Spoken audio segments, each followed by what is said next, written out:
see if we can go live now and see if the sound's working. I can see it flashing on my screen, so I'm hoping that that's it working this time, that it was just me not fixing the right settings. So when you get in on the chat, you can let me know if that's now working properly. But it's been an interesting week. Thought I would talk a little bit about the channel, what's kind of been happening with it, and Yvonne's going to do a quick test for me. Can you hear anything? Are we getting any sound? We getting any sound? Thank you, Victoria. Sound working now. That's what I need. Just somebody externally checking and making sure this is working. All right, awesome. So let's kickstart, right? This week, a clear topic that I thought I would cover off would be the channel growth here and some videos that I posted this week. I made a video talking about selling items on eBay and Vinted, and I talked about why I had sold my personal items, and I was pretty blown away. That video initially, in the first couple of hours, started to run, right? And when you make a video on YouTube, to give you an idea, right, this channel is heading towards 18,000 subscribers. That might seem like a lot, but in YouTube world, it's still technically a small channel, right? I'm a small creator. I think when you're maybe like 50,000 to 100,000, you're starting to become like a bit more of a valid channel. And I've got to be honest, those numbers kind of freak me out a little bit. I feel like at this point where we're at this kind of like 18,000, I mean, 18,000 is like the O2 Arena, right? So when I make a video, I'm kind of talking to the O2 Arena. That's quite freaky because I've kind of got to know many of you through the chat here, right? Victoria, the first person to confirm that the microphone is working, for example, has been following this channel since the beginning, sends me emails. Justin Taylor, good evening, mate. Welcome. Again, I see these names and Craig Scott, who's just popped in, is a mate of mine. So I see these names of people that pop up and they come and support this channel, and we kind of know each other through a community. And as the community grows and starts to expand, it's harder for me to track new people coming in and all of the conversations at times, right? And somebody mentioned to me today or yesterday, oh, it won't be long before you get to 100,000 subscribers. I've said to Yvonne already on this, whoa, like that's too many people to be engaging with, right? And so those kind of numbers start to freak me out a little bit, if I'm honest, right? And I have joked with Yvonne where I'm like, I feel like I need to make a video now where I'm like, no more subscribers, please. I mean, nobody wants to say that, right, and hurt their own channel. The channel's about growth and expansion, but it does play on your mind a little bit, right? Just the numbers. So this week I made a video, and in my head, I'm always just talking to like, I've said this before, but I'm normally just trying to talk to like a friend, somebody that I've visualized in my head, and we're having a conversation together. You and I in the pub, or over dinner, or in the coffee shop having a chat, right? And I'm telling you a bit of a story about what's going on in my week, and then through the comments, you feed back to me maybe something that relates to that conversation. That's how I visualize it. And then this week, right, I make a video talking about selling my stuff, and I post it, and as of about 20 minutes ago, it's had 150,000 views. Now, the highest performing video I've ever had on this channel after 200 plus videos and 11 months of making content is 155,000, and that's taken weeks and weeks and weeks to get to it. And a video I've posted this week has got to that number pretty much in the space of a couple of days, right? Now, that's great because it brings in new viewers and it's great exposure for the channel. But in my head, I'm like, that's kind of like having a conversation with Wembley and a half. And that's quite freaky, right? That's quite freaky. Good evening, Lorna. Good evening, Tony. Good evening, Victoria. Good evening, Craig and Justin and other names that I'm seeing popping in. Julie, good evening. Welcome along. When people watch this back, they'll be like, who's he talking to? People that are in the chat just now that are messaging me. Good evening to you all. So 150,000 people have watched it, right? And it kind of blows me away a little bit. And I reflect back on that now, right? And I had to make a follow-up video just to answer some of the questions. And the follow-up videos had like 2,000 views because they just don't land the same, right? Good evening, Anne-Marie. They just don't land the same. And I wanted to cover this topic because if you are somebody that makes content and you're thinking, well, 150,000, that's it, you're in like a different league now, though it's like big time views. These things are like such ups and downs. If I look through 207, 208 videos, I've had 4 so far. 4 out of 200 videos that have gone to 100,000 views. And I would say even that has been like a fluke. Lucky, right? Good evening, Stephen, mate. I hope you're well. Nice to see you here. Evening, Baz. Good evening from Poland. Hello, Poland. So that's 4 videos that in the space of 200 that have gone above 100,000 views. And I feel like that's a real anomaly in those numbers. But see, when I reflect back on it, it really makes you think about the content that you put into those videos, because what I found mind-blowing out of it, right, that was kind of driving me a bit mental, a bit nuts, was that so many of the people who had watched that video were like, why are you telling HMRC about your capital gains? There's no capital gains. Now, if you watched the whole video, which clearly most people don't, I said at the end there was no capital gains. And if I had really planned out knowing 150,000 people were going to watch it, I would have clearly explained that it wasn't about the capital gains. It was actually more about how eBay and Vinted are tracking everything that you do and reporting it to HMRC. Good evening, Darren. Welcome, mate. So they are tracking and reporting you, right? So Vinted are telling, eBay are telling, Airbnb are telling on you. They're monitoring everything you do. And I was just so blown away by how many people were like, why are you bothering to tell them? And it's like, I kept saying to Yvonne, it's pickling my head that people don't get that you're being surveyed, you're being tracked.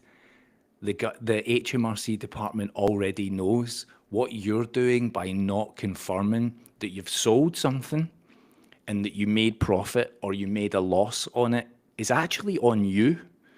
And it was mind-blowing how many people were just like, why are you bothering to tell them you didn't make any money? And not being able to go 2 steps down that path and think, HMRC actually already know.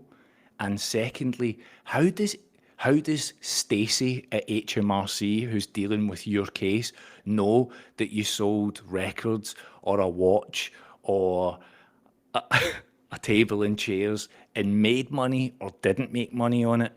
Like, the level of assumption from people watching that video that they're just going to be like, I'm all right, Jack. I've sold some things and I'm all right. Like, nobody's going to come after me.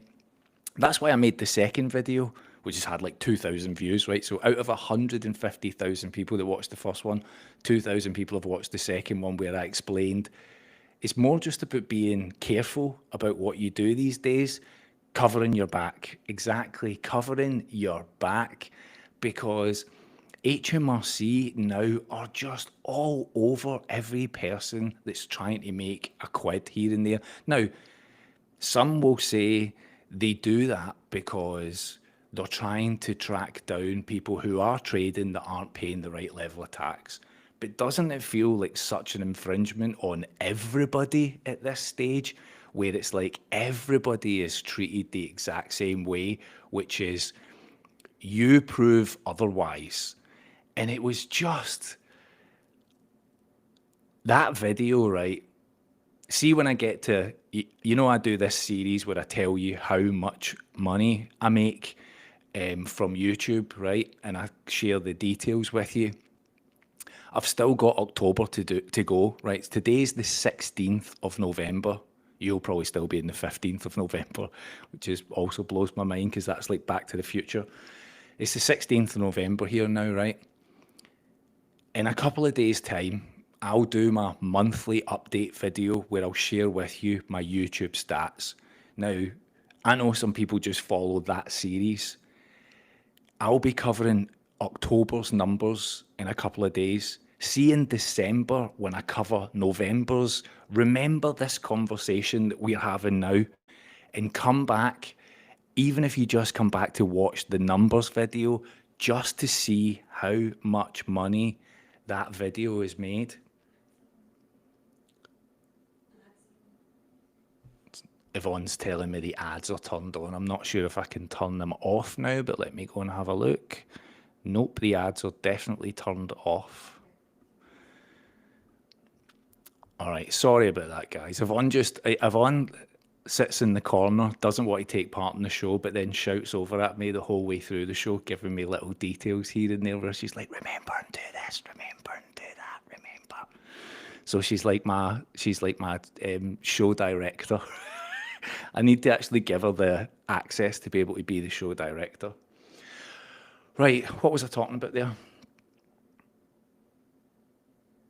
Right, come back in December and see the number of what that video pays, right? Because I think it will be fascinating. I've learned so much from that content, from making that little clip, from that clip about HMRC. It's taught me about the ad revenue, about specific topics, and also just the ups and downs, the swings, right? Because you make a video and then you make a follow-up, and it's so wild how one video topic gets pushed out and another topic doesn't. But it was just fascinating to me to see that people were like, hey, why bother telling HMRC? People who sell on eBay, why bother?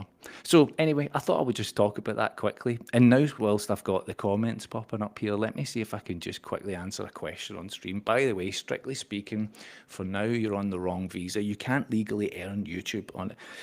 Well, I love when people come in and tell me things that they think are facts when they're not facts. You can earn on a tourist visa, specifically as a YouTuber creating content. You can earn on that particular visa. And also I can create content in most of these countries that I'm going to.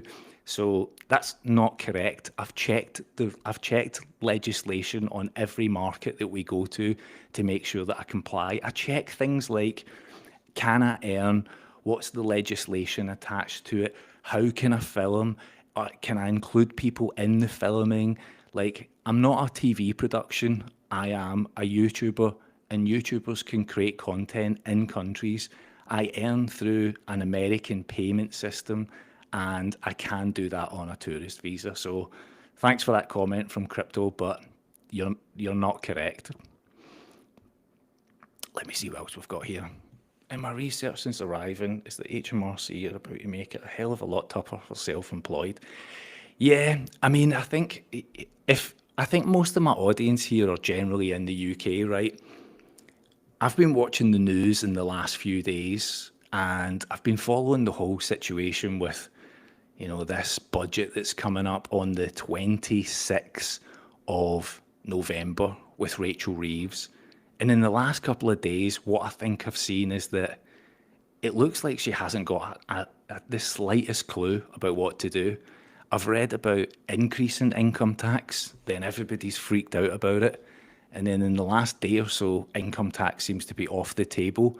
Then what I've read about is reducing the 45% tax rate, the level that triggers lower to bring more people into that. I've read about an increase on second properties. I've read about, it's like the goalposts seem to move. Now, we're only 2 weeks away from that budget happening. Does it feel weird to anybody that they don't seem to have a plan. Because in my head, in past budgets, you've always at least felt like they've been working on it for months and then it gets announced. And on this one, she made that really bizarre speech, like, what was that, like a week ago, where she started kind of telling you what she thought she was going to do. And what you saw out of that was that it was a very heavy indication that income tax would go up. And what you then saw was kind of the banking system and the bond market start to stabilize, but the public, on the other hand, start to freak out. And then you had this whole Wes Streeting story about trying to do a takeover of Keir Starmer, and it felt like in the last days that Keir Starmer has sat down with Rachel from accounts and said, "You're going to lose our jobs. You've got to come up with another strategy." And now they've started to kind of drip feed out a bit more information about what they want to do, but it just feels chaotic. And so it feels like they're clambering for every possible opportunity that they can and testing, like drip feeding it to see what the reaction is. But it doesn't feel organized. I actually, see, when I think about doing these live shows, I scribble down some notes on my phones just about things that have happened during the week, little topics, right? And the very first thing that I wrote down about this was just to open this and say, just a straight up question that you can answer in the comments. Do you think the MPs that we have representing the UK right now are the lowest caliber that we've ever had? I actually, if you want to know what I wrote down, I scribbled down, are MPs dumb? It's just really as brutal as that. Are the British MPs dumb? Because when I look at the Labour Party, the government right now, and I look at the front bench, I don't see any of them that I'm like, well, they seem capable, right? They seem pretty good.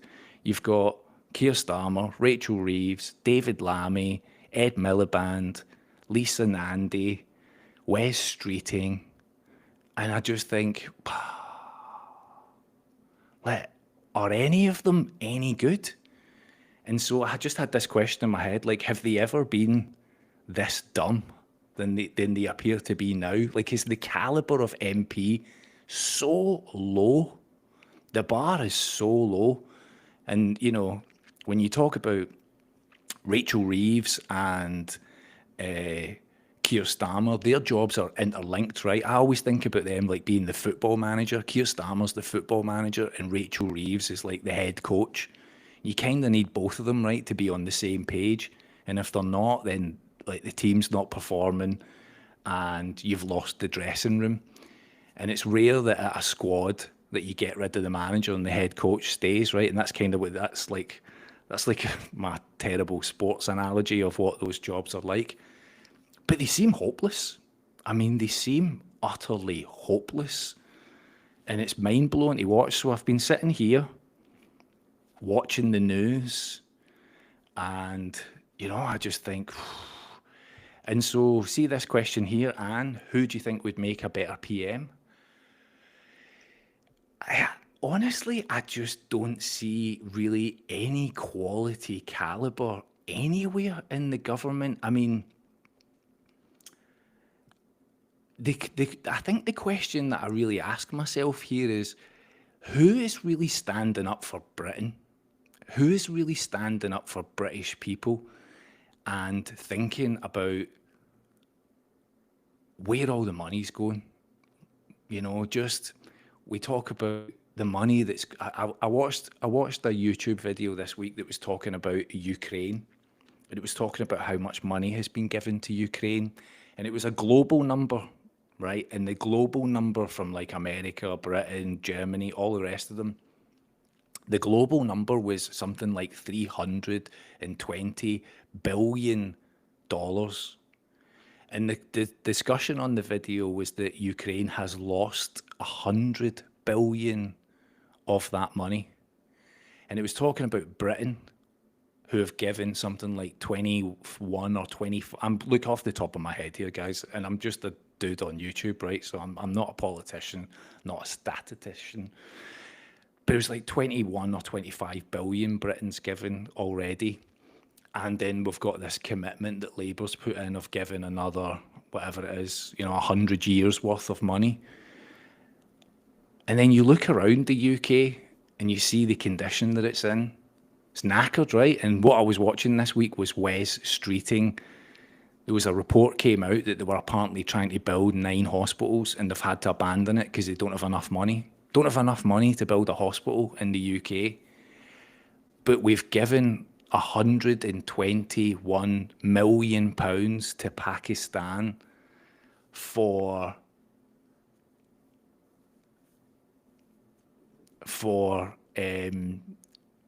to help them with reproducing, to cut the numbers down, donating effectively condoms, 121 million or 125 million in aid money, foreign aid money. And I'm thinking, we can't build a hospital. And so, yeah, I'm just reading a comment here on screen that says money laundering. That's the only thing I can think of. For me, it just seems like there's always money to go around. So back to the question of, who would be the PM?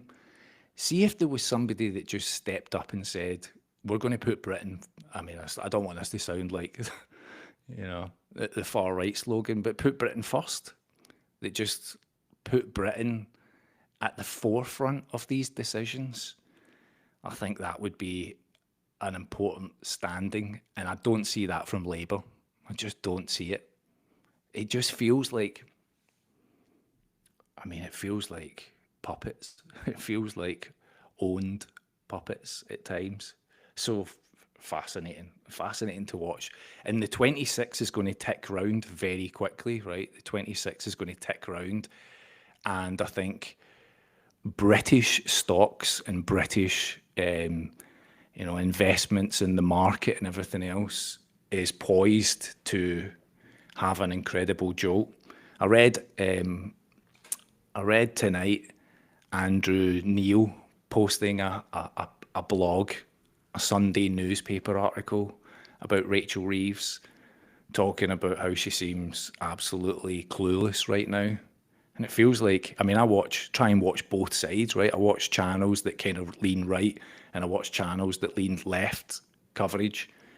And nobody seems to be behind them at this point. That doesn't seem like it's a good place for the government to be. So, but who comes in after Keir Starmer? David Lammy's his number 2, right? Would you be happy to see David Lammy, Mr. Expenses and Mr. French taxi trips, taking over as number 2? This has got off to such a political start, hasn't it? I didn't really aim to be this way. I was talking about 150,000 views on the HMRC video, but I guess it's all linked because, it comes back to the point. Where is your tax money going at this stage? Where is it being spent? Do you feel like it's being spent within the country to better Britain? I watch videos from Charlie Veitch and, some of these auditors that go around the UK, and I see towns all over being covered, and it's just so sad to watch. So absolutely sad to watch.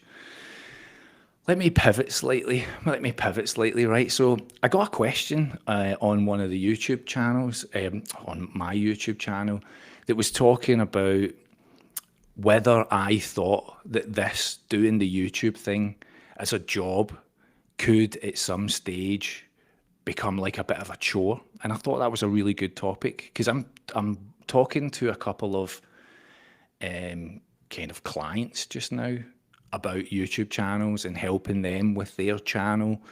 And when this question came in asking me if I thought at some stage this could become a bit of a chore, I thought that was quite an interesting topic to cover. And I know people who watch this are thinking about starting a YouTube channel or starting to think about maybe creating some content.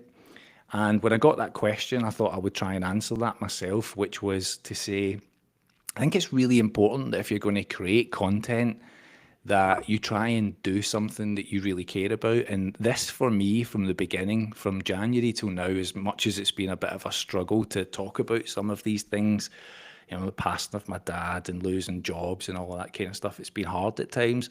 It's also been quite therapeutic. It's been good to kind of get some of that stuff off my chest. and then also to hear from so many people that are kind of feeling the same.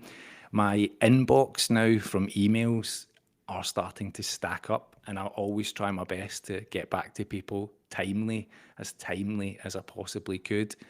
And talking about some of these subjects obviously really resonates with people, and I hear so many stories from people about their own situations and obviously how this resonates. And so I really love talking about these subjects with people because it's kind of like, it's like a passion project, it's like a hobby. So I was thinking about that question about whether this turns into a job or not. Now, with every hobby, there's always that point where you might just get to. And I've worked before doing DJing, and then I've sold my stuff recently, as I've talked about, because I just felt like it ran its course. But doing this, I wish I had started this sooner. I wish I'd got this going quicker than I did. But I needed the pivot point to be able to come out of my job that I was in, to free up the mental space to then get into the point of being able to make these videos, because now I'm not thinking about the day-to-day job that I was kind of in before. But I've also talked as well about retirement, and I see there was a question a second ago about my pension or my state pension, which I'll circle back on. But I've talked about retirement, right? And the aim for Yvonne and I was to feel retired. And I feel like I need to wind that back slightly, and not in that I now have a job by doing this, but I've kind of turned it into something. And turning it into something is like making content. And then from that, I've built a newsletter which people subscribe to, and I pull that together every week from some of the videos that I make and some additional information that I want to share. So I enjoy putting that together, and that goes out every Friday. And then also from that, I've had people reach out that have said, we're a family and we're thinking about leaving the country, and I've started working with a few people. And so it feels like, in a typical me fashion, this is how I always get into these things. It starts small and then it suddenly turns into something. So it's not a job, but it doesn't feel like retirement now, because I have structure each week where I sit down to do things. And I think that's important, that if you are thinking about retirement, and I hear from so many people that are in their 40s and 50s, 60s. I actually had somebody this week that was telling me they were 73 and thinking about leaving Glasgow and go traveling and wanting to chat about this, that you have something to kind of fill the time. And again, I've mentioned this before, but my dad, when he retired, school janitor for decades, when he retired, he then took up photography and he became the Airdrie football team's photographer. And he found this new lease of life and created a business out of that. And it was inspiring to watch. It kept him super active. And I think that's really important, because I'll ask this to you, the viewer, right? How many people do you know who have retired and haven't done anything and have faded away very quickly?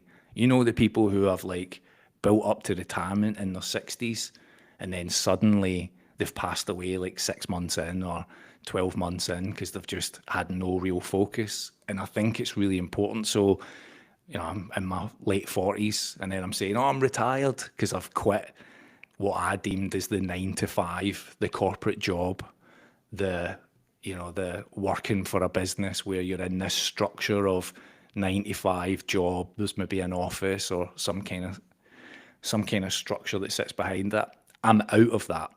And I have zero intention of going back to that. Right now, I'm enjoying this. But to then build something out of it, to then create something, I think this is probably the key point. You're a self-employed digital nomad content creator. Yeah, that sounds so kind of like new age. That sounds so kind of like otherworldly. I would normally tag, and I'm going to show it again, right? But I would normally think of that kind of title as like somebody that's in their 20s who's traveling around and staying in places, not somebody that's in their late 40s that's, had a house and a car and everything else. But actually, that's the kind of mindset that I need to get into thinking. And that's exactly what I'm starting to create out of it. and I've now got, I think, 4 clients, and I'll consider taking one more on for now to just not fill too much of my time. But working with 4 people, meetings next week, Zoom calls to chat through what they want to do, talking about leaving the UK, talking about what they want to do for investments, talking about channels that they have that they're looking to develop, and just sharing a bit of wisdom on all of that. Like that's kind of became a bit of a job out of this. So starting this. And so when I then also think about people that are thinking about doing this and wanting to have a kind of, the question that always comes up is, how do you make money? That's the key, right? That's what many channels don't tell you. They'll say, get a job, earn money online. But what does that mean? And for me, starting this channel was like, well, try and get to monetization and then ticking that box. And then beyond that, having some of those investments, having earning interest or trading stocks and shares or whatever that is. But also then trying to build a bit of a business out of this. And I don't mean like, trying to take on staff and have an office and everything else, but just something that you can earn a little bit of extra money from. And I'll give you an example. I was talking to somebody recently who was kind of doing astrology and that kind of stuff. And we were talking about how the business structure comes out of it. And it was the channel, and then it was going into readings and one-to-one sessions with people, very similar to what I'm doing, right? This isn't I'm not inventing the wheel here. I'm just taking a concept and trying to apply it to my situation and how I can utilize my skills. And I was talking to somebody days ago who's a lecturer on mathematics, and we were saying, well, how can you take that online? What does that look like? Is that hosting classes? Is that teaching students online? Is that building a course? Is that selling documents, selling instructions? Something like that. So it's kind of that mindset. And from all of that, right, I had somebody then ask me or mention to me that this was risky. Like what we're doing is risky. Giving up in the UK, exiting out of the country and traveling and moving around on a tourist visa. And they were saying, well, that's risky. And what I found fascinating out of that was, like, I look at the UK, right, and I see what's going on with the news, and I would say going to the bank right now in the UK can be deemed risky if you follow what's happened recently. Taking your dog for a walk at night could be deemed as risky in the UK. Walking through a park in the UK right now could be deemed as risky. There's risk attached to everything. And if you're looking for just absolutes in every situation, I'm not sure where you find that. I had a comment from somebody as well who said, what do you do about like doctors and hospitals and things like that? I would want to be close to a hospital. And I was kind of chuckling to myself thinking, do you only live your life if you live right next door to a hospital? What do you do if you need to be miles away from that? Do you just not leave your house because you live 2 miles away from your local surgery or a hospital?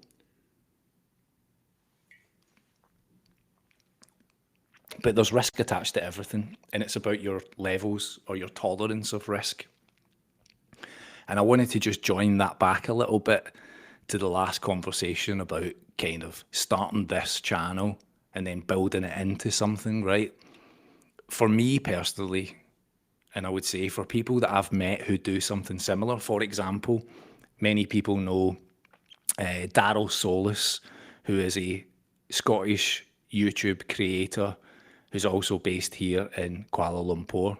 Yvonne and I have met up with Daryl a couple of times. He's a single guy in his mid-30s living out here. I see Daryl and I think, God, what balls? He's came out here and he's done this himself and he's built his channel and he's kind of created a life for himself and he's travelled around. He's just been out in Japan and he's been all over the place. And then there's Yvonne and I, we're together. We're a couple, so we're supporting each other. We're able to make a lot of these decisions and, feel the comfort of being with another person. So I look at Daryl and I'm like, that's impressive, right? He's doing all of that himself. And then I'm working with this couple just now who've got two kids, a 5-year-old and a 9-year-old, and they're sold their house and moving out to Southeast Asia. And I'm like, God, that's amazing. You're doing all of that with a family. And all of that is risky. But what I see out of all of that is I've left the job, or I've gone out of a job, and I've been able to pivot into something else. And, to a comment I received recently, this will all be gone in 6 months' time. Well, if it's gone, I'll just pivot to something else. Like, I've always just been the kind of person that's like, all right, well, if that job's coming to an end or I'm looking for something new, I'll find something new and make that happen.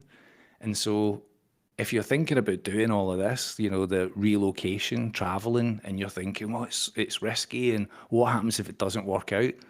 If it, if you've got 6 months worth of savings and you're thinking about giving it a go, and you're willing to put the 6 months savings into giving it a go, and you can make money online, whether that's you're a consultant or you can do some contracting work online or you're a teacher or whatever you can do, and you come and have a go. If it doesn't work, you just go home, right? We've came here with the view of we'll give this a go, and if it doesn't work, we'll go back home, but we gave it a try. We gave it a go, right? When I lived in Glasgow, I left to move to England for a job. We'll give it a go. We were there for 13 years. So for some people, they'll be like, nah, I need absolute security. Otherwise, I can't do it. And for others, they'll be willing to give it a try, give it a chance, and try and figure it out. And that's like this. It starts out as one thing and it becomes another, because it's just my mindset is like, try and build it, try and build it, try and add something on, try and create something, try and, just make it a little bit better each time, whether that's how the sound comes across, how the video looks, how you edit it, things that you add into it, like learning techniques. It's just adds and adds and adds. I think that's kind of key. Question that I've got here. How's Matt doing? I haven't chatted to Matt in maybe, I think the last text message was when I was in hospital with the sepsis. He was messaging me at that point. I think he was going back and forth between his grand's house, taking care of her, and that was about it. We haven't caught up since then. I think he watches this stuff, so I think he kind of just left me a bit of space whilst I was kind of recovering, getting a bit better from the hospital. But I must drop him a little text message and catch up with him again. And let me just scoot back here and say, this is it, John. Options and plan Bs are the way to go. Yep, you can have a plan. You can have a backup plan. You can have a backup to the backup, right? But in some of that, you just need to kind of work through it and try and figure out, have an element of risk attached to what you want to do, and moving countries and navigating through. Like, let me give you an example. Thailand has just changed its visa policy in the last couple of days, right? They've changed the extension policy. You used to be able to just leave and come back. People would do border runs. They would get the bus to the border, get stamped in, and then extend. They've outlawed that now. You can only do, I think, 2 extensions in a year. The first extension is for 30 days, and the second extension is for 9 days in total. Something, or 7 days, I think, right? So it's something like that. They've changed the laws to it. Laws will change all the time. And if you're doing what we're trying to do, which is move around, you'll need to adapt. But for me, that's, again, it's like, well, we're just jumping around different territories just now because we want to sample different places and enjoy different cultures and just see what's going on before we apply for a longer term visa. And the goal has always been to apply for that longer term visa. And there's a couple of different ones that you can aim for, which is you can aim for a Nomad style visa, where if you can show regular income from an earning online, then you can apply for a visa that might cover 6 months or 12 months. And again, I've kind of built myself to a stage now of doing this YouTube channel where I've got that income coming in, plus I have money in the bank that would show that I've got enough cash to cover us. It's like, you've got to weigh up what they're expecting to see, right? If you're the kind of person that shows up here with 5 grand and you're expecting to live here for 6 months or 12 months, they're going to ask questions. If you show up with 30,000, 50,000 in your bank or access to that kind of cash, they're not going to hound you out of the country, right? So it's like just looking at the situation. Plus, Thailand has had a lot of issues with people crossing the border with fraud coming in from other areas, where they've been setting up call centres, and the people that they're arresting and deporting who are breaking those immigration rules. I mean, they're not Westerners with money. It's fraud situation that they're investigating. But rules change all the time. So you need to have a difference in plan. You just need to be able to shift at whatever point that you can.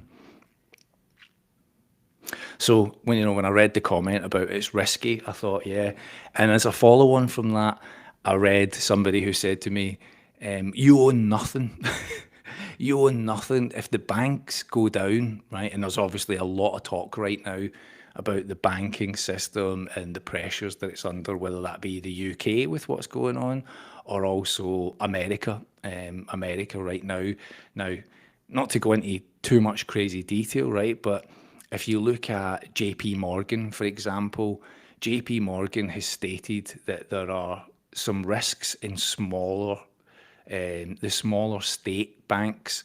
I think there's 66 that have been highlighted by the Fed right now, which are under serious risk, seriously over leveraged, and could go under. Now, we've seen multiple banks over the last couple of years go under. So I wouldn't be surprised if that happens. But the big banks, the Bank of America, JP Morgan, for example, their stock price is climbing because I think there's security in that. But the question that I was asked, or the comment that was made to me, was if the bank sector goes down, you own nothing, you have no assets. Well, if the bank sector goes down, I think a lot more people than just me are going to be in trouble, right? I think many millions of people and many countries are going to find themselves in trouble. And at that point, I think the only people that are going to be left over with any cash are those that hold physical gold, something that I've been interested in looking into recently. I don't know if you've seen this, but Costco, you can actually buy physical gold these days in Costco. You can just go in and they have a counter where you can buy gold and silver coins. That's how much people are looking into this kind of stuff. And Thailand is beautiful but very touristy. Yep, we're looking forward to visiting. We're not moving there until December now, because I've had to extend my time here in Kuala Lumpur because of the medical conditions. I'm back at the hospital next week, the 24th, I think I'm back for a checkup to see how things are going with the sepsis. And then because of just the medical situation, we're here. We were only supposed to be here for 2 months and we've extended to 3 months. And then we'll travel to Thailand and we'll be in Thailand over Christmas and New Year. And then we're returning back here to Kuala Lumpur again before we decide on our next destination after that. So I'm looking forward to seeing what Thailand's like. And I've seen that their tourism numbers are significantly down right now. They are having real challenges around tourism. Many locations are reporting that the percentage number of tourists in a year has been significantly impacted. So I'm interested to see what that looks like. I have to say that our time here in KL, I've loved it so far. Yvonne and I were just chatting as we walked around the city today that we haven't got bored of it yet, and considering we've been in this kind of fairly close location for 2 months now, we haven't looked at each other and thought, yeah, that's been enough here. We've enjoyed it. And the video I made a couple of days ago from Perdana Park, there's a butterfly, what would you call that? A butterfly sanctuary, I think, that we haven't had a chance to go and visit yet. We just walked around the actual botanical park itself. And one of the things that I wrote down about the park was just how peaceful and quiet the park was, how safe. There was a couple of, we seen security going around in like moped bikes and some on horseback. and it was just incredibly quiet and peaceful. Now, it was during the day. It was, what was that, a Thursday afternoon that we had a walk around the park, but it was beautiful. It was absolutely beautiful. All right, let me see if I can answer some questions. Just back from Thailand. Hello, Sean. Just back from Thailand. You'll love it. I can't wait. Genuinely excited to go. We've booked a really nice location that's kind of out in the middle of quite a kind of rural area to stay. So we're not in a city. Yvonne is super keen to have a quiet location, seeing as we've spent some time here in the city. So we're kind of interested to see what that's like. And on the JP Morgan, did a similar announcement in the bank. Like, yes, yep, you're absolutely spot on. Is it Jamie Dimon? Jamie, I can't remember his name, who's the top man who does a lot of these speeches. I think the comment that he made recently about the banking sector when two banks just recently went under, was that, I think the phrase that he used was that there were more cockroaches to be discovered. I think I've got that right. That's what he was talking about, banks that were significantly over leveraged, but they're these kind of smaller state banks, I think the terminology is. So you get the big national banks, and then you have the regional banks. That's the word that I was looking for. So you have these more regional banks. Now, the Fed, Jerome Powell, won't name the 66 banks that are in trouble, but they will tell you that it is 66 banks that are in trouble. So yeah, that's going to be interesting to see how that pans out, because if you're kind of into that stuff, what I'm reading is that the liquidity is drying up, and we've obviously had the recent shake with the AI conversation, which is AI in a bubble? And you had Michael Burry, who, he's the big short guy. He famously has came out and shorted close to $1 billion on AI. And then just days ago released the letter to say that he was shutting his fund down because I think a lot of his investors got super nervous about it. So he's closed his fund down. But I don't think that necessarily means that Michael Burry is out of the short himself on AI, which is him basically saying that NVIDIA's invested in OpenAI and OpenAI's invested through Microsoft, and that everybody's just funneling money between each other. So there's kind of an interesting discussion going on there. But if you know much about that, when Michael Burry predicted the 2008 crash, the same thing happened then with his investors. If you've seen the movie, The Big Short, his investors came and said, we want out of this. So it wasn't that he was wrong then. Now, there is also a joke about Michael Burry that he's predicted 40 of the last 4 crashes. So, he has stated multiple times that there was bubbles through many different sectors that never came to fruition. So, you take from that what you will, but we'll see. And yes, I think it's fascinating that you've got Buffett retiring, and obviously Charlie Munger's passed away. So kind of what's going on there. It will be interesting to kind of see what happens. But, the market's been very jittery. The market had a bit of a recovery and a spike right before the US shut down, agreed to reopen. And now that it looks like it's going through that reopening process, all of the data that's been missing, all of the job numbers and everything else is starting to filter through now, and the market's had quite a pullback.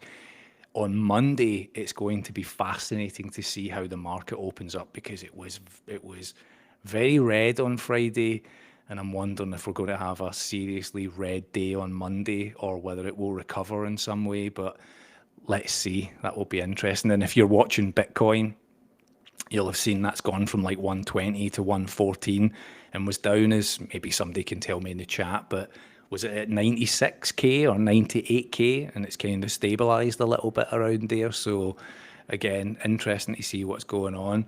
I've read some reports around data centers, phantom data centers. Again, AI is the core of all of this, right? Because it needs energy, needs a lot of water, and all of that is expensive. and you've got AI already talking about needing a bailout, particularly open AI.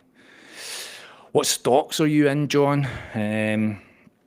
Okay, so caveat, big flash that comes up on the screen here. I am not a financial advisor and I'm not providing you with any financial advice on this channel. However, if you're asking me what stocks I'm in, I would say the main one that I focus on is SoFi. I started buying SoFi when it was a company, when it was a SPAC, before it was called SoFi, when it was called IPOE. I started buying SoFi, and when the SPAC went public, I was buying it then when it was $22, and I watched it run from $22 to like 28, and then over the next 4 years, I watched it go all the way to 4, which was a very nervous period. And then since then, I've watched it go back to recently as high as 35. But SoFi is a company that I have paid a lot of attention to. Their CEO, Anthony Noto, is ex-JP Morgan. I watched SoFi go from being a online fintech, and then from being a fintech to being also a crypto company. And then they bought the bank. They bought a bank charter, or they applied for a bank charter, and they eventually bought a bank to get the bank charter, which makes them an official bank. And when that happened, they had to remove crypto because at the time, the SEC wouldn't allow a bank to also have crypto. And so I saw them lose a lot of ground to companies like Robinhood.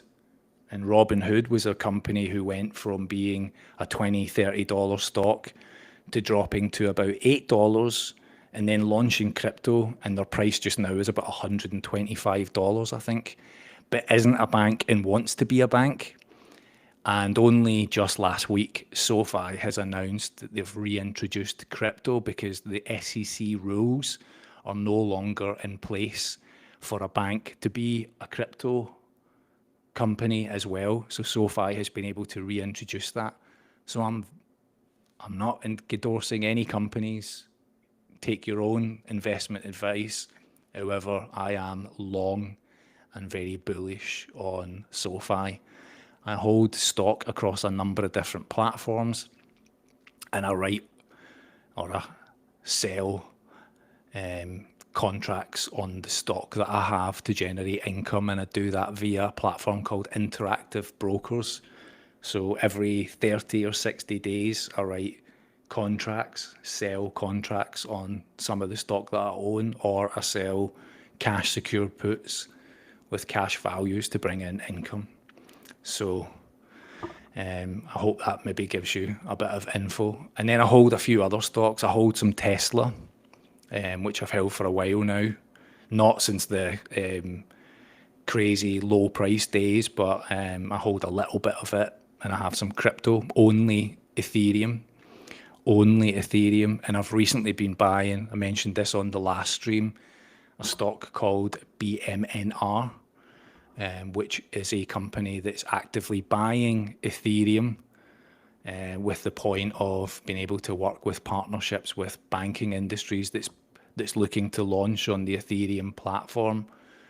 So I'm quite interested in that company. But again, if you were looking at that, you would see recently, I think it was up as high as like $55, and it's recently been trading more at like 34. But it does tend to follow the crypto price of Ethereum. So with crypto being down right now, the price is down.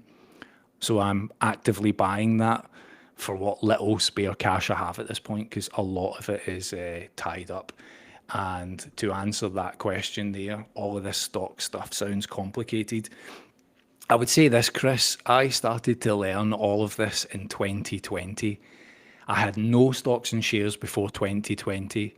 And when the lockdown came around, I started to get a bit of interest in all of this.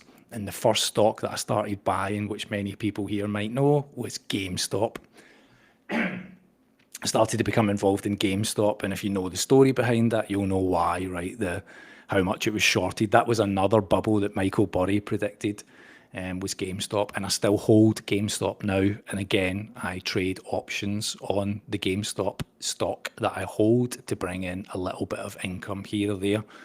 I hold GameStop, and for some, they'll think, well, that's just a crazy gaming retailer that's a waste of time, that's going to go bust. How can a high street game retailer survive in a digital gaming world? And for those that are maybe a little bit more in the know of it, you'll know that GameStop has 8 billion in cash, roughly about a billion in crypto, and is starting to reposition itself, and has really recently struck a partnership with a company who validates trading cards and has a new system available where you can purchase almost like lottery boxes to unlock gaming cards, which could be, what do you call like Pikachu and those kind of things? What's Pikachu? You know, those characters, what are those called again? Pokemon cards, but also baseball cards and American football cards. And so they've got this new platform, which is still in a beta phase right now, which has opened up a whole new area of that business. It's an online part of the business, which is generating phenomenal income. So if you're a user on this beta platform, you can come on and say, I want to buy a $500 loot box, like a kind of gaming loot box. And you open the box, and inside that will be a trading card, and the card has a value. And you can either immediately sell it back to GameStop for a profit, or you can sell it on eBay, or you can take the card and they'll ship it physically to you. And so this platform's really kind of changing the way that GameStop's operating just now. But I think the most important part is that they have diluted their stock over the last couple of years.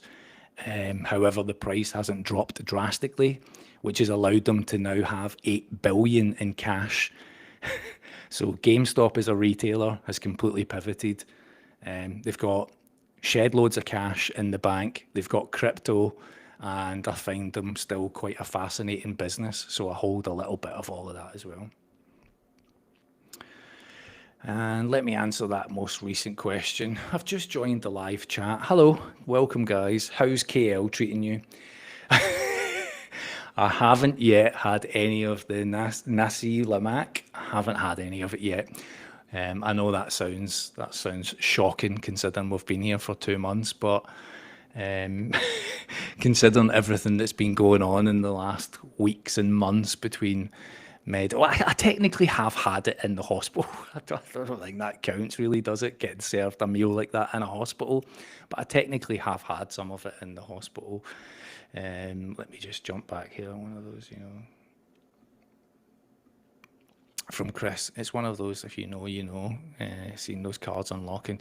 Yeah, again, yes. I mean, when I mentioned here GameStop, right? There's 96 people watching this. I would be surprised if many people know much about that. But if you do know, you kind of know. That's the way with many stocks, right? I only hold maybe like 6 to 8 different stocks, and generally I just focus on 3 of them. And the reason that I focus on those 3 is because I really know them inside out. I kind of know them like I'm an employee. I spend a lot of time researching, and I think I fundamentally believe in the businesses, the management team, the direction that they're taking the company. If I give you an example, like the SoFi thing, right? I mean, when I started buying that stock and it was like $22 and then $25 and then $28, I cannot tell you how painful it was to watch it go to 4 and still buy it, to still be like, this will come good. And I've held it for 5 years, and I've watched it slowly climb to the position that it's at now. Now, I think it closed on Friday at like $28. And it's been as high as 35 recently. But what I really know about it is that the management team have been working on launching crypto, bringing that part of the platform back. They're a loans business. They've been working with the US government about student loans. There was a potential that they might become the official partner of the government to take over the student loan situation. And if you remember, if you're aware, over the last couple of years when Biden was in position, he offered up loan forgiveness And that loan forgiveness has kind of been removed and then brought back and then removed again. And it looks like Trump will potentially do a deal with a number of banks to take over the loan structures for college students in America. And that's kind of SoFi's bread and butter there. So they've brought in, I think in the last quarter, they brought in 1 million new customers. The platform has been growing. The management team have 3 targets to hit between now and next May. The first one was that they were to achieve, I think it was like, again, check this out. If you're looking at this company, just check this out yourself. But I think the first threshold was $30. I think the second threshold was $35. And the third threshold was $45 between now and next May. And if the management team hit that, they have a bonus structure to pay them hundreds of millions of dollars in bonuses for getting the stock price to that target. So by next May, if the SoFi stock price is $45 or above, Anthony Noto and the senior team will be paid hundreds of millions of dollars in bonuses. Now, I've worked in sales. I can tell you what a bonus does for motivation, right? For you chasing numbers. And I would say that that team have a strategy to get them to that, which is building crypto, bringing in new customers. They're going to do everything they possibly can. So it's a fascinating business to watch. So when you kind of know those details, I'm not just punting on businesses that I don't know anything about. I'm only looking at companies where I really know the ins and outs of those organizations. And like I say, I use different platforms.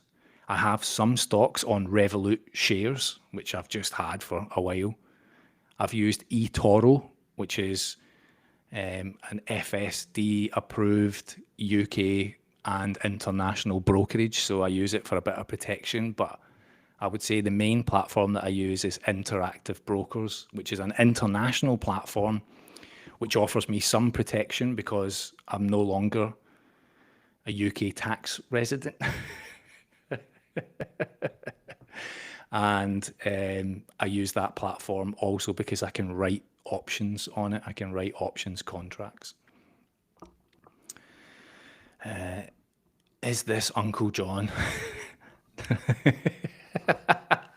Again, if you know, you know, right? And I have to give credit to the man that you're really referring to there and say, I knew nothing about all of this up until discovering that particular gentleman.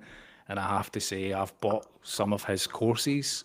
You know, people ask all the time, like, why do people donate on YouTube or why do people buy courses? I've bought courses and I have learned so much. 2019, I held 0 stocks and shares, no money in that, nothing, no savings. And then in 2020, my brain shifted, my mindset shifted, and I started to pay a little bit of attention, and how I was looking after my money started to shift. And 5 years later, I'm sitting here talking to you with just a little bit of knowledge and all of that. And so back to that point there, yes, exactly. Props to Uncle Bruce on all of that. Props to Uncle Bruce. Yeah, thanks to everybody that's hitting the like button and kind of doing all of that other jazz stuff that keeps this channel propped up and doing all the likes and shares and all those kind of things. Do you know, I watched this channel here, right? And I wanted to share it with you. I watched this channel by a guy called Caleb. See if you ever want to understand where you're at financially and your mindset.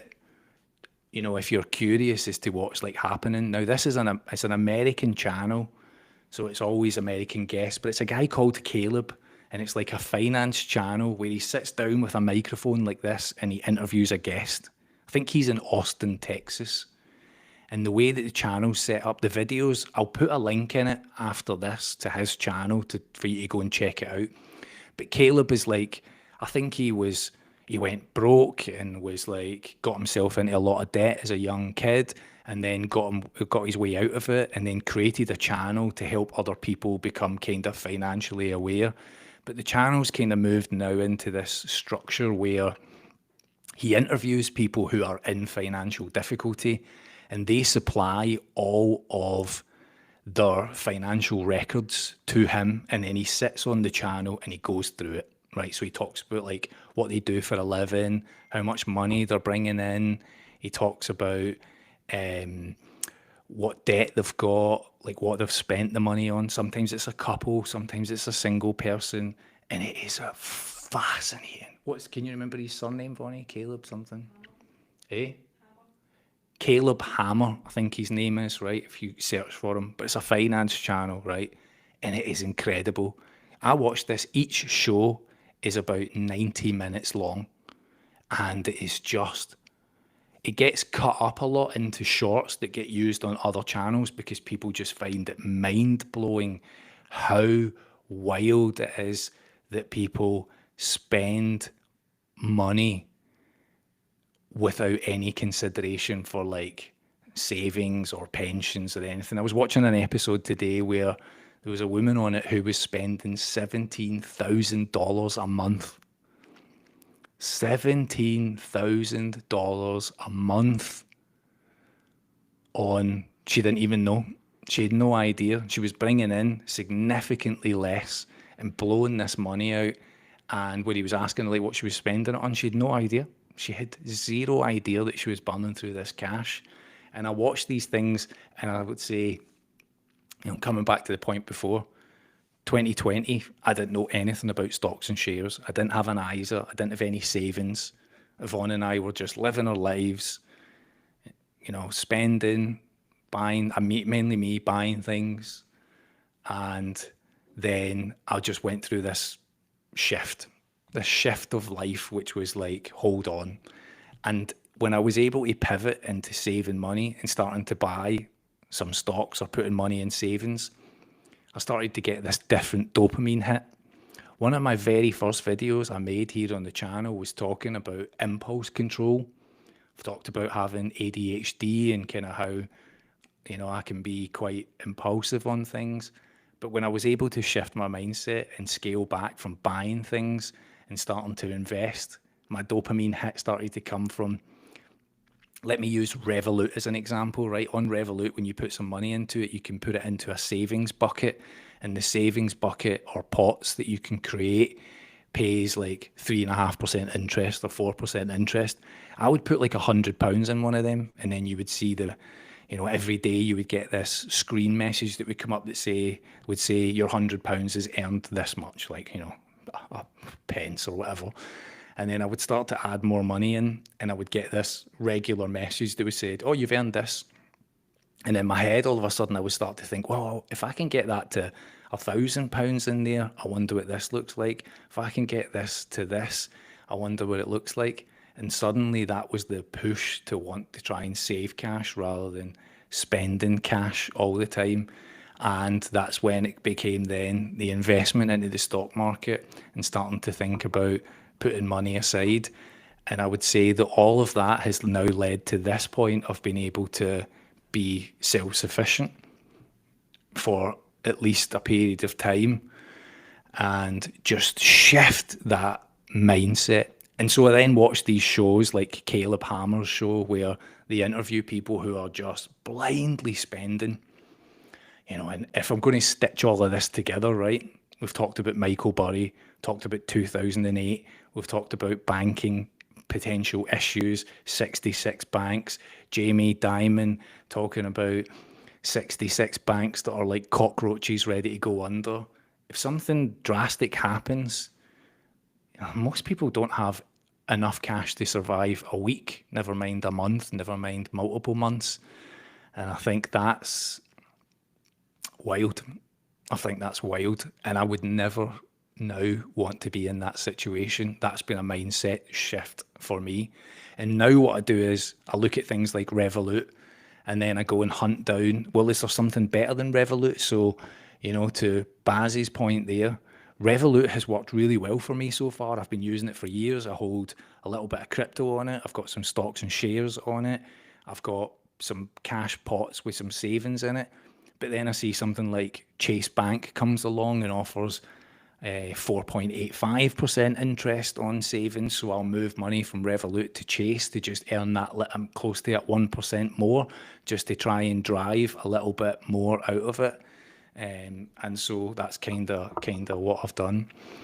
And I'm going to Anne-Marie's point here, cash is king. I would say this, I take that with a bit of a pinch of salt. It is important that we have cash in the economy. That's my view. It's important that we have cash and that we don't move to this digital currency, because I think there's a great fear in that when it comes to Black Mirror and digital ID and everything else. So it's important to have cash. However, I also would say it's important to not have too much cash, to have any savings that you have diversified across a number of different structures. For example, whether that be an ETF or stocks that you believe in, or gold and silver, or some crypto, just because cash is shifting so fast in terms of the returns on it, right? And ultimately it's eroding quickly. But I take the point that cash in society is important, but sitting on too much cash yourself isn't a good thing. That's not, I wouldn't suggest that is a good strategy. Good evening, Kaza. I've just seen your name pop up there, and thought I would mention. So hello, if your parents put 10k in an index fund when you were born, you would have 6. Yep, I mean, there you go, right? I don't know if that's statistically true or not, but I wouldn't doubt it. Again, it's just been compounding on these things, right? Being able to invest. I mean, I think if you're looking at the US right now, there's like the 7 big firms that are all in this interesting situation where you've got, like Microsoft, and you've got Apple. I mean, if you just look at last week with the whole talk from Michael Burry about AI, one of the only companies that didn't see an effect there was Apple. Now, I hold a very small amount of Apple, and those shares went up 10% last week. And Apple doesn't have AI, right? They've got Siri. And Siri, nobody would define that as Apple or AI at this point, because it's terrible. I think we could all admit that it's terrible. But Apple managed to stay out of the AI struggles last week, whereas you had Tesla had challenges, you had Microsoft had challenges. Those companies were all struggling last week and seeing dips in the market. So I thought that was quite fascinating. Let me see what else I scribbled down. Try not to go back to the political stuff. Let me see what other questions we've got. Yeah, I mean, see, when it comes to the gold thing, right? There's a real conversation here to be had about, I don't own gold at this point. I'm looking at it, but I would typically look at it from a stock market position of buying either an ETF for gold or specifically a gold ticker. But then again, the information around that is so conflicting, because what I'm reading right now is you should hold physical gold. Now, that makes it quite hard for Yvonne and I traveling around with the fact that what we're going to do, carry gold coins, silver coins with us. But there's a lot to be said. And I'll tell you this, if you go into the mall here, right, there's a number of Chinese shops that sell gold in abundance. So if you wanted to go buy it, but I'm always freaked out by these things, because I watch some Chinese YouTube channels that cover kind of the Chinese economy and things that are going on there. And there's been a number of gold shops, large scale, like the equivalent of I'm going to be super like basic on this, right? But a UK, like a Chinese equivalent of like H. Samuel, for example, and they've gone bust or they've disappeared. And it's turned out that people that have been buying the gold, the things that they've been buying have actually just been gold plated, and what's been inside it has been fake. That kind of stuff just freaks me out when it comes to physical gold.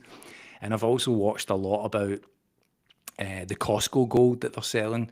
People that have bought Costco gold and then are trying to resell it when the price of gold has gone up, and they've actually found it quite difficult to sell that gold. They've gone into like gold stores, like in London, for example, and offered up the gold coins or the bars that they've bought from Costco, and gold traders don't want to take it. So all of that just starts to become a minefield for me, and raises a lot of questions in my head. So to Baz, in the question about would you buy Apple stock, I have recently. Took a very slight dip a couple of weeks back, and I bought a little bit. I don't hold a lot of it, but I do hold some Apple. And again, Apple is also a dividend payer.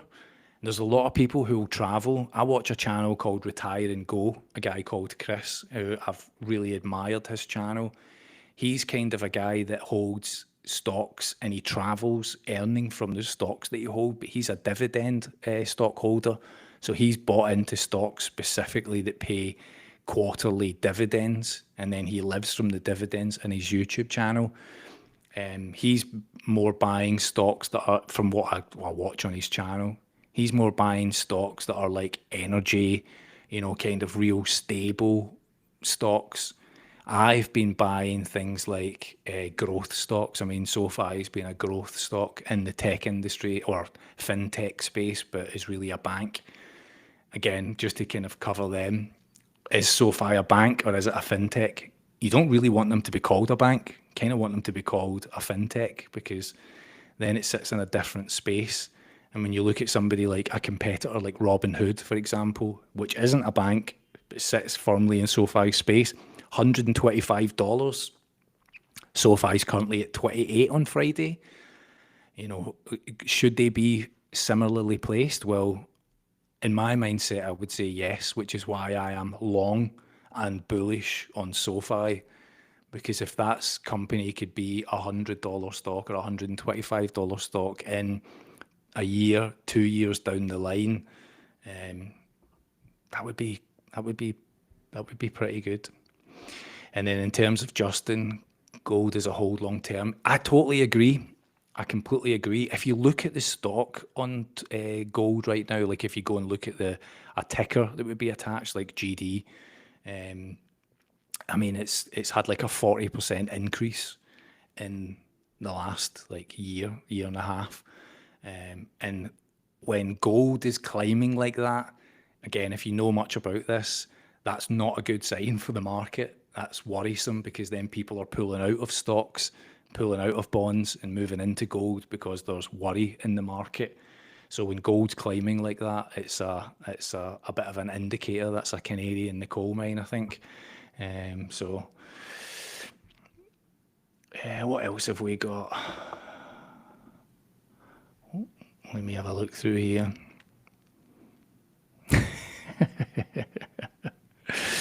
So yeah, I haven't bought gold at this point yet, but I'm looking at it. I am paying some attention to what's going on with it and thinking about what comes next. Now, slightly different position of a topic, right? Last week when I made this video, when I made the live chat, I think I mentioned to you that I was dreaming about barbecue. I was dreaming about meat, and I was dreaming about this place that was nearby, and we went there last Sunday. And it was everything that I needed it to be. I was really fantasizing about beef brisket and all that entailed, burnt ends and all those kind of things. And I apologize to the people that were watching that were like, love your channel, John, but I'm vegan.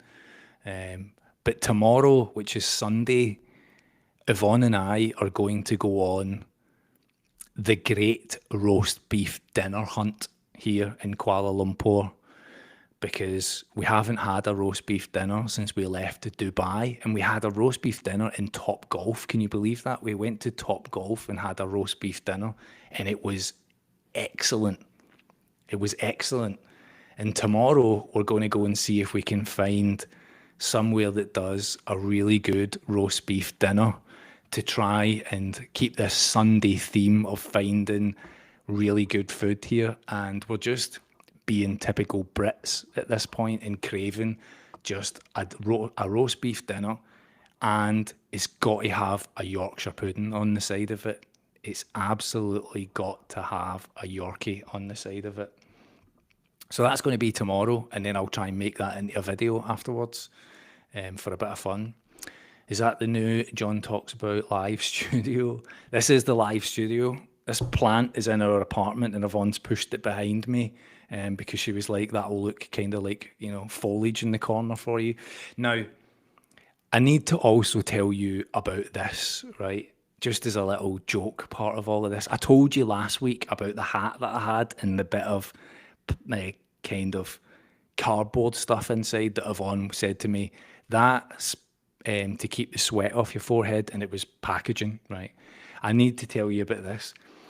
I am feeling super guilty before we move to the next location about how much clothes that I've got that I just don't need. I'm living in like 4 or 5 t-shirts, 2 pairs of shorts, and that's it. And it's rainy season here and it's so warm, right? So when it gets to summer, I've no idea what it's going to be like. I'm hoping I'm going to be able to acclimatise to the temperature by then. But it's so hot. It rained today. We went and played pool today in a pub, a bar, like a kind of sports bar. We went there and we played pool, and the rain outside was torrential. And I was having a bit of a laugh, right? Because I was saying to Yvonne, I've got too much clothes. I need to strip it back a little bit. And Yvonne and I are really bad at being able to let things go. Like, I can't tell you how hard it was. See, selling the stuff at the house, like letting it go. The reality was it was quite tough, right? Because my dad was a bit of a hoarder, kept stuff. I'm a hoarder. I collected records. I collect things, collect merchandise. So I tend to keep a hold of things, right? But I'm laughing because I got back to the apartment and I'm looking through stuff that I've got here, right? And I was saying to Yvonne, I need to get rid of some of these t-shirts. I've got jeans and all that with me. I've got like 3 pairs of joggies. You don't need, like, you don't need trousers here. I'm just in shorts all the time. But I'll show you this, right? I've got a little show and tell for you here that I thought might be quite funny for you, right? Just to kind of give you a giggle, right? So I'm looking through my clothes to see what I'm going to get rid of. And I find this, wait, you see this, right? I find this, look, right? This, this is, this is a hospital dressing gown. Like, you know, the one where there's like no back on it when you go in for like surgery. When the nurses came into the room to take me for surgery, they gave me like one of these, and I already had one on when they gave me it, right? So they just left it sitting. And so Yvonne Yvonne lifted this and brought it home with us, right? Now, I don't know why we've kept this. And she was like, we probably need to throw that away. And I was like, yes, we need to throw that away. So this is a hospital dressing gown. But look, she brought 2 of them. So I've got 2 hospital dressing gowns. And just for real giggles, right? See, when you went into the hospital, they gave you a little toiletry bag, right, like this, which had a washcloth in it, and it had like, so it's kind of like what you would get on British Airways when you fly business class or first class. It was like that. I mean, I've paid for it, right? It's in the bill. So I've got this, right? But not only that, but I've got another one, and Yvonne's kept that as well. She brought it back with us. And I've actually got another one because Yvonne brought that one back with us as well. So each time I went to the hospital, they gave me these bags, and Yvonne's kept them all, and the towels, and the toiletries, and the toothbrushes, and the toothpaste, and everything that goes inside it. I'm trying to travel nomad style and cut back on things and get down to a backpack. And Yvonne is carrying these and this around with us. And I'm like, we are so bad at getting rid of things. A hospital gown is the next prize. I mean, that seems tacky, but I should sign the hospital gown and then I can post it out from Kuala Lumpur. These are brand new, by the way. I didn't wear them.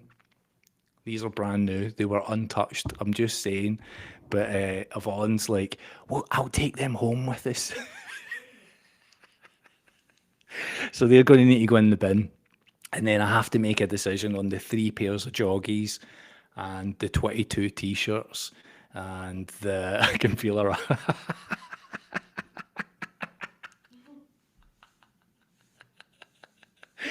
I can feel a raffle coming on. Oh, now, as an aside to all of that, right? I am thinking about. I need to tell you the story about the insurance company with a hospital bill, but I can't tell you it yet because I'm still going through like the conversations with the insurance company. And when I say conversations, what I mean by that is I'm submitting documentation and letters and they are ignoring me. It's not really a conversation. I have, as of last Friday, raised an official complaint, and now I have to wait, well, what was supposed to be 3 days for a response, and then 4 weeks for a proper response, and then another 4 weeks for a final response, which takes me to January. So I just want to set out the stall here. I'm not going to have a actual be able to tell you about what's happening with the insurance company until January. However, Wednesday that's just passed was the 3 days window for them to come back with a response. And I heard nothing. So I'm now in the 4 week window, and then I've got another 4 weeks, and then I'll be able to tell you about it. But so far, it's amazing. It's so good. I'm feeling super valued as a customer. But that's a story for another day. Right, that's me gone an hour and a half already. Let me jump back and see, is there any key questions that I can answer just now and see what's going on here? What's this? If you know anyone that wants advice about gold or silver and you're not sure, YouTuber Danny in Spain might be able to help. Okay, is that the channel name, Danny in Spain? I can't tell if that's supposed to be like one of those funny things where Danny in Spain's one of those guys that will sort you out with gold, or whether that's a real convo. Let's see. One-way convo, usually the way when making claims with insurance companies. Yes. Now, I'll say this. I'm dealing with the company that I bought the policy with, and then their parent company, and the parent company is just ghosting me at this point. They are a global organisation, and it's proven quite challenging.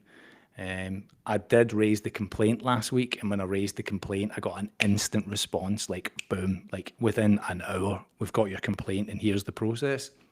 And then since then, nothing. So that's looking quite interesting so far.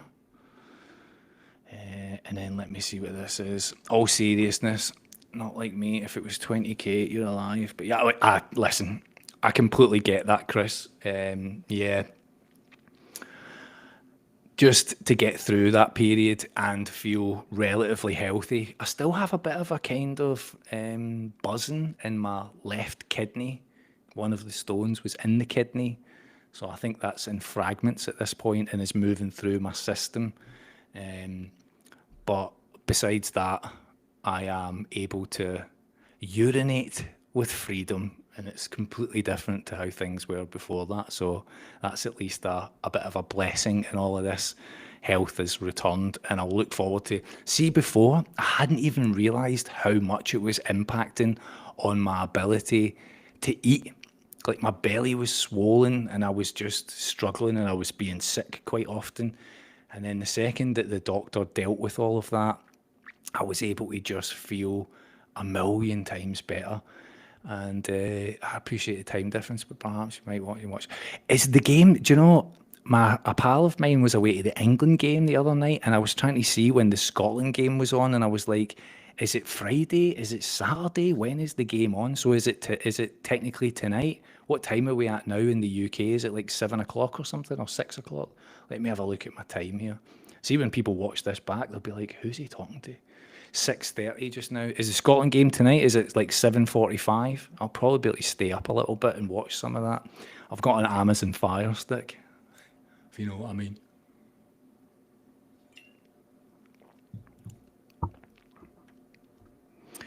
And yeah, nice to hang out with you both. Nothing much happening here in the UK. Do you know how many text messages and emails I've been getting from people, particularly from Glasgow, telling me about how miserable the weather is? I have loved that. I mean, it is hot here, right? It's muggy. And when it rained today, listen, I'm going to say this, right? And I'm going to say this as gentle as I can without being like a bit of a tool over it. I do sometimes make videos for the membership page. So I've got people who are joined the membership I put their names at the end of videos as a kind of thanks for all of that. It's $2.99, and I've made a few extra videos. In the last week or two, I've posted more in there, which are just, they're not my kind of usual when I make like the HMRC video or the park walk, where I kind of, talk and deliver what I think is a proper video. The ones that I put on the membership page are just a bit more fun, like Yvonne and I going shopping. We went to a supermarket a couple of days ago, and I cannot tell you how small the shopping trolley was. It was hilarious. It looked like it was for a little person. And I'm pushing this shopping trolley round, and so I made a video out of that. And then when we were out today in this bar, I made a video. So I put that stuff on the membership page just as a little bit of extra content. But when we were out today playing pool, the rain came on, and we were in this bar, and we had to stay there for a couple of hours. We were playing pool and foosball, and what I've learned there is that Yvonne's she's not good at getting beat at either of those. And I'm also the kind of husband who doesn't let his wife win at this stuff. I think if there's lessons in life, right, and you can't win at everything. So when we went there today, I won at the pool, and Yvonne was extremely annoyed. I don't know if you'll be able to see this, but there's the board of all the scores. So that was me winning. You see that? That was me winning every game at pool today, apart from the last one where I potted the black. So I'll turn that into a video and post it. But the rain was absolutely battering it down. And when we came out of the bar, it had eased back. It started to just become a bit of a kind of light rain shower. And sometimes when it's warm, you just want to go out in the rain. We went out and we walked it by the Petronas Towers and back here to the apartment. It was lovely, but it was still hot, it was still muggy, and it was just kind of refreshing, but also warm at the same time. And then so when I get a text message from somebody or an email and they're like, oh, Glasgow's dark and cold and miserable and muggy, I just think, I don't miss that. I don't miss that at all. So the Scotland game tonight is at 7:45. Okay, that's good. I'll maybe manage to stay awake long enough and see that. And then we'll see what happens from there. John's channel should be win a prize for the best channel. I'll tell you what the prize is. The prize is one of these. Yeah, I mean, I'm going to say this in jest, but don't tell people about the channel anymore. We're big enough. We don't need new people joining. We've got enough people. I know most of you by name now. I don't need another 10,000 strangers.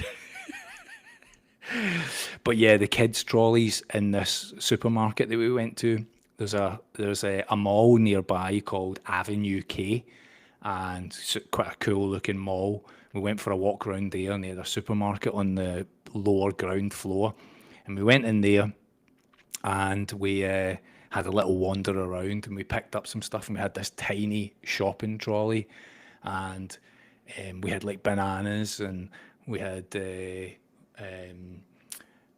couple of like noodles, and Yvonne bought a couple of lasagnas, and that was it. The trolley was absolutely filled at that point, and I was laughing like, why did we end up with this tiny trolley? It kind of looked like the kind of thing you would give like your 6-year-old daughter for like a Christmas present, have this trolley.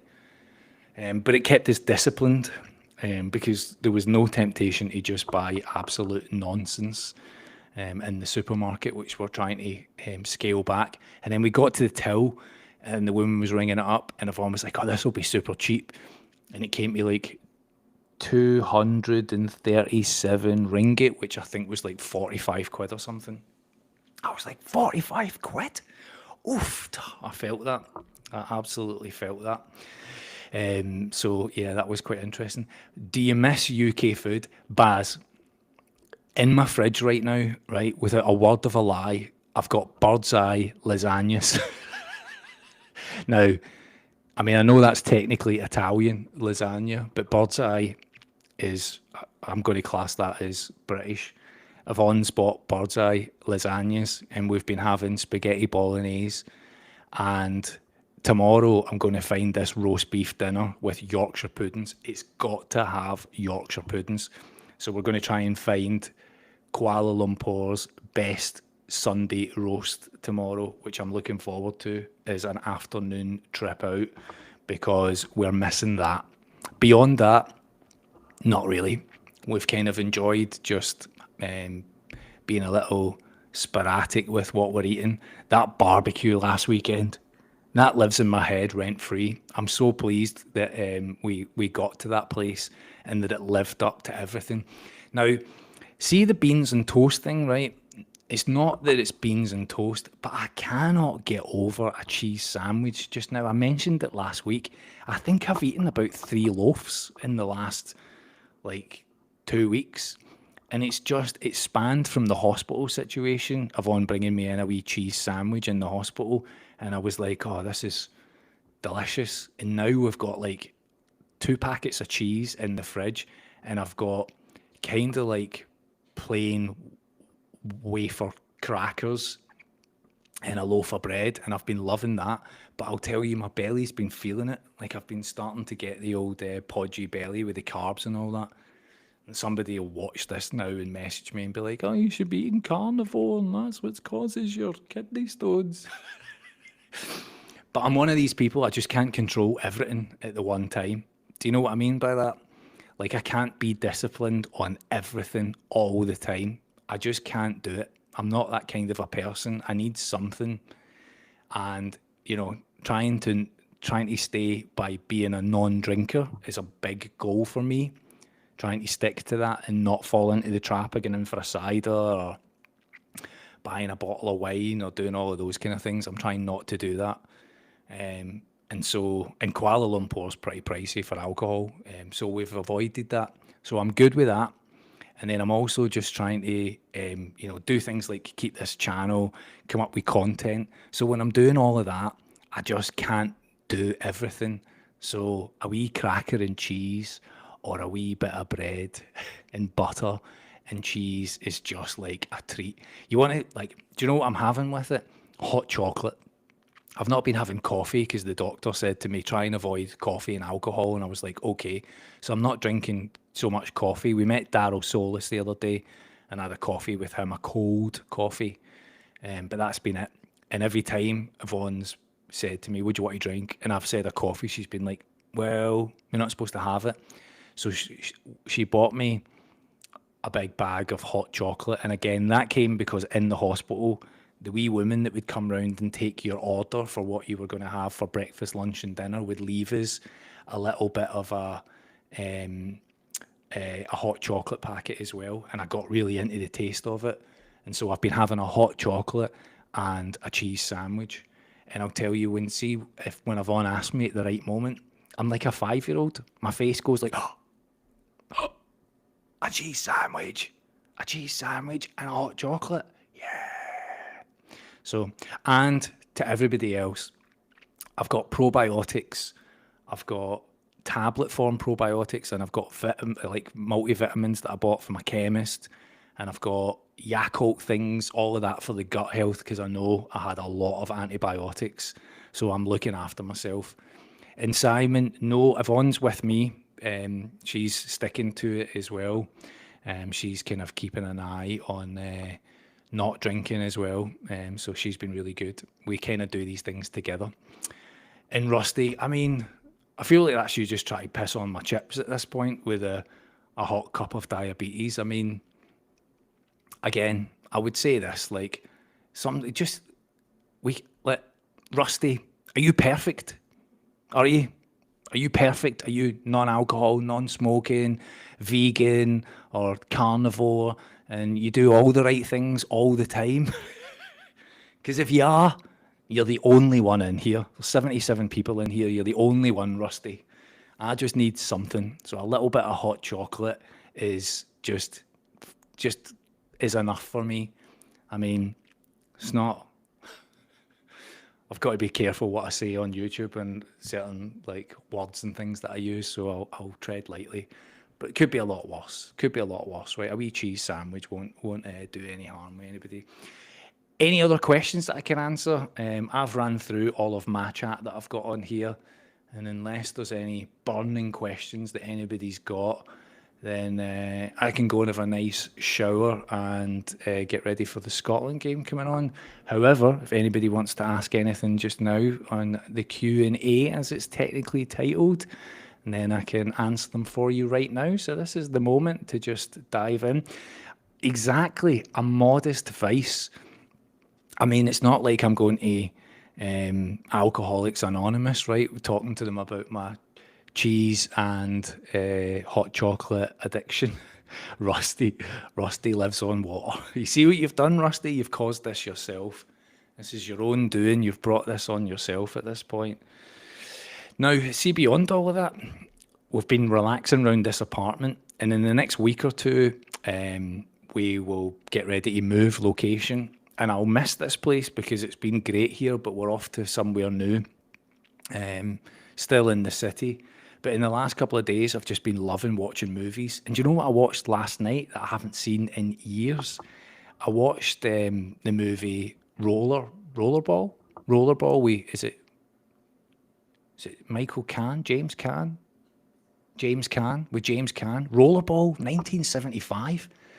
I watched that last night for something to do. Yvonne's never seen it before, and the only reason that came up was because I watched a video clip about the new Running Man movie coming out, and it was The Critical Drinker, and he was absolutely slating it, and they were referencing back to the original Running Man, which is one of my favourite movies, and then he mentioned Rollerball, so I watched Rollerball.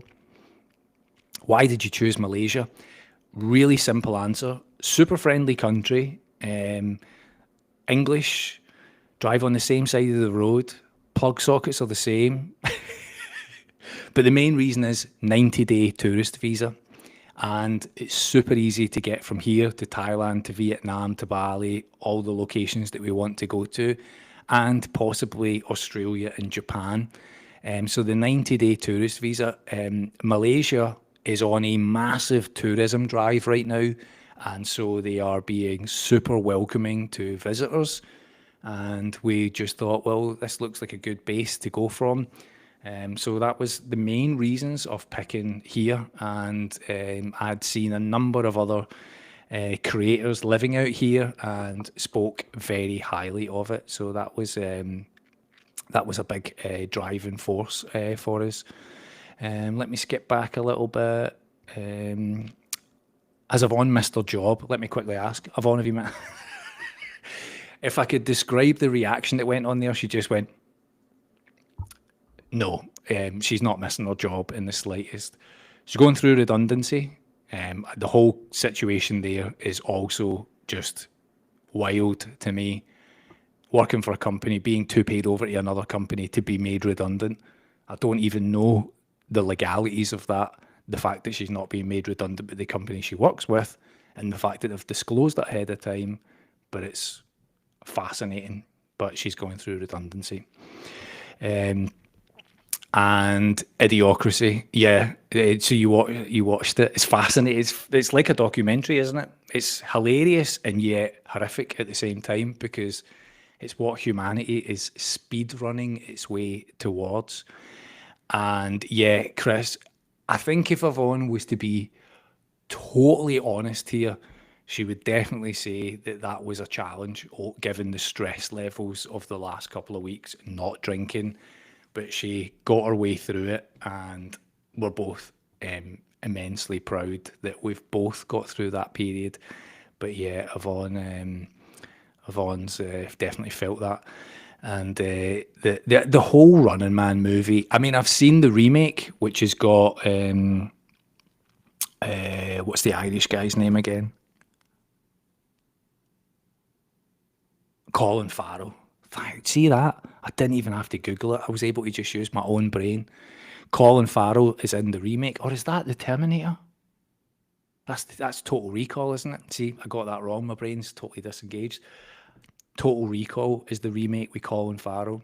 So Running Man is being remade now, and it's about to come out. That's what I was watching the clip for. And that's what got me to Rollerball. And Rollerball is what we watched last night. Let me see. Let me jump back. See what else we've got. But The Running Man is just amazing. There's so many. Arnie's films back then were spectacular. Just so good. So good. And yeah, holy yes, indeed. It's felt like we've had to be resilient over the last couple of weeks. I'll say that much for you. I mean, we've shared it all here. You haven't not seen any kind of hidden parts of all of that. It's been immensely challenging. And now I'm just laser focused on the whole resolving the insurance part of all of it. So we'll see how that goes. And Chris, totally agree. Remakes generally pretty much suck. I didn't realise, I've on looked this up last night, but Rollerball was remade like 2002 or something. I'd never heard anything about that. I'm really enjoying just now kind of going back on the Amazon Fire Stick and watching some older movies. And I think the next one that I'm going to dig out is Death Race, the Stallone version. Do you remember? Sylvester Stallone was in Death Race before it was remade. And if I'm right in thinking, was the remake with, is Jason Statham in the remix? Am I making that up? The remake. Am I making that up? I feel like that was it. And I'll tell you what else I'm watching, which will give you a different side of all of this. I'm watching Below Deck, and I'm watching the most recent series, which I think is it the European one or the Mediterranean one? I'm watching Below Deck Mediterranean because I'm an absolute sucker for that show. I've had a really weird addiction to like reality TV shows over the years. I used to watch like The Real Housewives, like the American one, and then I've watched all of the Below Decks, all the spin-offs. It's like, because my brain tends to be so active all the time, it's the kind of telly that I can just shut off at, that I can just watch it and not care and not have to think about it. So I do all of that. Lawnmower Man, what's the name of the guy that was in it? He's got that long blonde hair in it, isn't he? Like, I can't remember what his name is, but the Lawnmower Man I haven't seen in years. And I'll always highlight a compliment on the channel. So thanks very much. I really appreciate that. The whole thing of creating all of this has just been, I've said it earlier, I wish I'd done it sooner. I wish I'd started like making this stuff, but it wouldn't have felt the way that it's felt this time around, given everything that's kind of gone on. And now I'm just looking forward to, like, the next couple of weeks of videos in my head. I've got the next YouTube check video to share with you. I've got the cost of living for the month. I've got how much this apartment cost. I've got the great roast beef hunt tomorrow to make. And then I've got a couple of other ideas in my head that I want to talk about as well. So that they're kind of like marinating in my brain just now ahead of the next probably week, in the next week's worth, when all of that stuff starts to tie up. I need to go back to the hospital, so a little bit of an update on all of that. And then somebody asked me to make a video specifically about which platforms I use for stocks and shares. So I'll make that into an actual video. So those are kind of the things that are in my head coming up. However, sometimes when something just happens, I just pivot to that topic to talk about. So that's kind of where we're at with it all. But yeah, it's kind of felt exactly that. Where we are at where we're meant to be in all of this. So it's kind of felt like the right steps. And now what's been fascinating is just helping people out with also trying to do the same. And this week, I think I've got 4 calls this week with people that are reaching out to talk about relocating and stocks and investments. Again, just from our perspective, most of the people I talk to already know what they want to do. They just want to talk to somebody who's like kind of doing it and talk through in a bit more granular detail some of the ins and outs, things like insurance and travel and visas and those kind of things. So I'll have a look at those. Space Odyssey 2001 is just, it's an all-time classic. I'm a big Stanley Kubrick fan. I love so many of his movies. Eyes Wide Shut is a favourite. His last movie that he made, I find the whole story behind that really fascinating. The Shining is such a classic as well. I could watch that all day long. I love all that kind of stuff. I love Jack Nicholson movies. Easy Rider and One Flew Over a Cuckoo's Nest is an all-time favourite of mine. I can remember watching that years ago with my dad, and it kind of holds a lot of fond memories. I love the old kind of. I love a lot of like war films. I like films like um, my brain's just gone completely blank now. I'm trying to think of. I love a movie called Southern Comfort, which is about soldiers out doing a training mission in the woods back the kind of back end of like America. And they come across like so it's like Canadian French guys, and I love like that kind of stuff.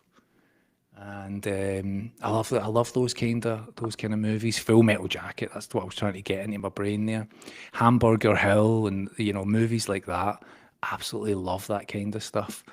Um, the oldies are the best. Blade Runner and the second Blade Runner I really like. I think that's a really great movie. Apocalypse Now, also an absolute classic.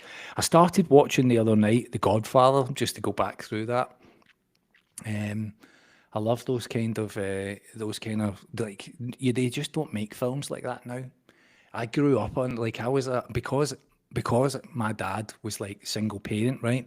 He was working a lot of the time. He worked in a school, so he would often work nights. My sister worked in a video shop, so she worked in a video shop called Global, and she would let me get videos. So I would watch a lot of films to like babysit myself at times when I was a kid, when I was kind of like younger years. My dad would be coming home from school. I would already be in from my school, and I would watch a lot of films. So I kind of grew up in that era. Yvonne's different. Her parents didn't let her watch anything. Yvonne's mum and dad used to watch the films before Yvonne was allowed to watch them. And if they were in any way controversial, she never got to see them. Meanwhile, I was watching like The Evil Dead and The Exorcist and all that kind of stuff because I had an older brother and sister who would be like, right, we're watching this. So I would be right into all of those kind of things, and I've just grew up on them. As I mentioned in the hospital video, I love horror films like Halloween and the whole kind of the Freddy Krueger era and all that was just absolutely amazing. I loved all of that stuff. So I'm liking going back and watching some of those now. Um, what's the movie with Steve McQueen and Dustin Hoffman when Steve McQueen's got the butterfly tattoo on his chest? What's that film again? Somebody remind me. Yeah, Blockbusters. Blockbusters was massive, right? But you had Blockbusters or Global, and then in East Kilbride, where I'm from, you had Azad Video, which I think was just a kind of little local video shop. My sister worked in Global, and I think in Azad for a little while. And that would be during the whole like Top Gun era and Romancing the Stone and Jewel in the Nile and all that kind of stuff. Papillon. Justin, thanks, mate. I was losing my mind there trying to remember that. Papillon's been remade as well. I love Papillon. I love those kind of classic, real old school movies. I mean, Steve McQueen movies. That's what kind of made me think about. I was starting to think that it was Steve McQueen that was in Rollerball, and then I realised it was James Caan that was in Rollerball. So, yeah, I enjoyed watching that last night. Well, we started it last night. We finished it today because I fell asleep halfway through, which is also a sign of being in your 40s, isn't it? You just start falling asleep halfway through a film. You can't make it the whole way. That's another thing I do now that I'm 47. I never used to do that when I was 42. I do it now that I'm 47. Okay, folks. Well, that's us just hit pretty much 2 hours. Covered a lot of topics. We started a little bit political. I didn't get the microphone working when I started this video, so that was a bit disastrous because I didn't click the right button. We got a little bit political about prime ministers and everything else, and then we talked about government structures and who would be the new prime minister, and we talked about Rachel from accounts and what's coming up. And then beyond all of that, we've talked about stocks and shares and Warren Buffett, and we've talked about Michael Burry and SoFi and GME and gold and everything else. And I've loved it. I love having these chats with you all and reading through the questions and everything else. Tomorrow, the great roast beef hunt with a side of Yorkshire pudding is going to be the ultimate goal for us. And then I'll post that. And then if you want to see any other content, little bits, the membership page, $2.99, you can have a look at that. And if you don't, no bother. No, it doesn't matter. So everybody have a great rest of your Saturday. Thank you so much for tuning in. And we'll see you in the next videos in the next couple of days. And I'll share the roast beef hunt tomorrow. And come on, Scotland! I'll close on that. Have a great rest of your weekend, everybody. Thank you so much for watching. Look after yourselves, and we'll see you all soon. All right?